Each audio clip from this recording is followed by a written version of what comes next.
జై శ్రీమన్నారాయణ. మానవుడు ప్రవర్తించే విపరీత ధోరణికి మాధవుడి విసిగి నీలాభవనంలో నిద్రిస్తున్నాడు. బిడ్డల దోషాలను క్షమించి సన్మార్గంలో ప్రవర్తించేలా చూసుకోవడం పెద్దల బాధ్యత. అలాంటి తన బాధ్యతను వదిలి శ్రీహరి చేతనులైన మనల్ని మరచి విడవడం తగదు. నెమ్మని మేల్కొలిపి కర్తవ్య బోధ చేసింది ఆండాండి తల్లి. శ్రీవిల్లిపుత్తూరు పట్టణంలో విష్ణుచిత్తులు అనే ఒక భక్త శిఖామణి ఉన్నారు. వారే పెరియాడు వారు. ఆ విష్ణుచిత్తులు తులసిని మానులుగా కట్టి భగవంతునికి అర్పించడం నిత్యవృత్తి. వారికి తులసి వనంలో అయోనిజిగా ఒక బాలిక లభించింది. తులసి వనంలో బాలిక లభించగానే ఈమె కూడా భగవంతుడికి ఒక మాలిక అని భావించి కోదయి అని విష్ణుచిత్తులు పిలిచారు. ఆ పేరే గోదాగా మారింది. గోదాదేవి తన తండ్రి భగవంతుడి కోసం కట్టిన తులసి మాలలను ముందుగా తాను ధరించి తాను పరమాత్మకు సరిపోతానో లేదో అని చూసుకునేది. ఈ విషయం విష్ణుచిత్తుల వారికి తెలియదు. ఒకరోజు విష్ణుచిత్తుల వారికి అడ్డపడింది ఆమె క్రియ. దాంతో వారు ఇది తగని పని అని భావించి గోదాను గద్దించి మాలలను దేవుడికి పంపలేదు. ఆనాటి రాత్రి స్వప్నంలో విష్ణుచిత్తులకు రంగనాథుడు సాక్షాత్కరించి తనకు ఆమె ధరించిన మాలనే కావాలన్నాడు. ఆ మాటలలోని తత్వమెరిగిన ఆడువార్లు తనను రక్షించే తల్లి ఈమె అని భావించి ఆండాళ్ అని ప్రశంసించారు. అదే ఆమె పేరయ్యింది.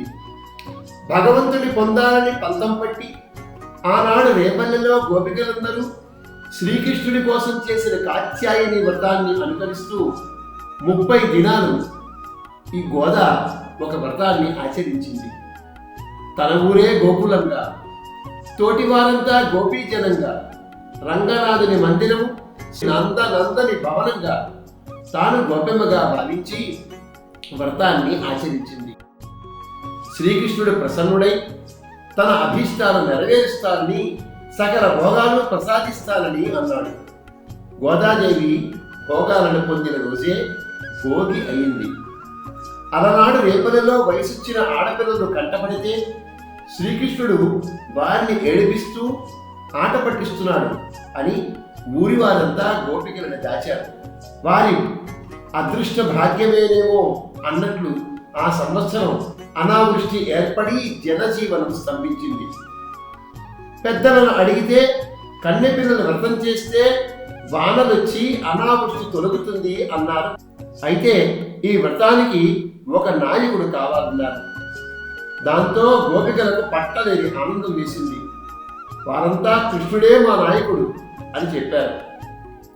పెద్దలకి ఇష్టం లేకున్నా తమ స్వార్థం కోసం కృష్ణుని చేరి ప్రార్థించి నాయకుడిగా ఉండి తమ అవసరాలు తీర్చే వ్రతాన్ని చేయించమన్నారు. అయిష్టంగాను బింకంగాను అంగీకరించాడు స్వామి. గోపికలకు కూడా కృష్ణుని కలవచ్చు కదా అనే ఆర్తితో వారు ఒప్పుకున్నారు. కానీ వ్రతం ఏమిటో, ఎలా చెయ్యాలో, ఏమి కావాలో తెలియదు.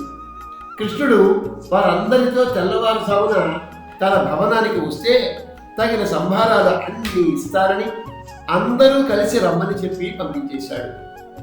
గోపికలంతా కృష్ణుడి మాట ప్రకారంగా వ్రతం ఆచరించారు. ఊరి వారి కోరికలు తీరాయి. తమ జన్మ ధన్యమైంది. అదేవిధంగా గోదాదేవి ఈ వ్రతాన్ని విల్లిపుత్తూరులోనే ఆచరించింది. 30 రోజులు 30 పాటలను ఆసువుగా పాడింది. భోగాలను పొందింది. గోదాదేవి తాను ధరించి విడిచిన ఒక మాలతో స్వామిని బంధించింది. తాను స్మరించి పలికిన పాటలతో రంగనాథుడిని మెప్పించింది. తాను ఆశ్రితుల రక్షణలో భగవంతుడిని నిర్బంధించింది.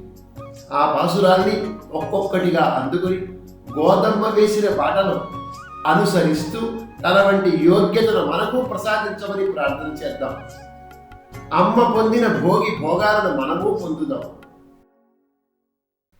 జై శ్రీమన్నారాయణ.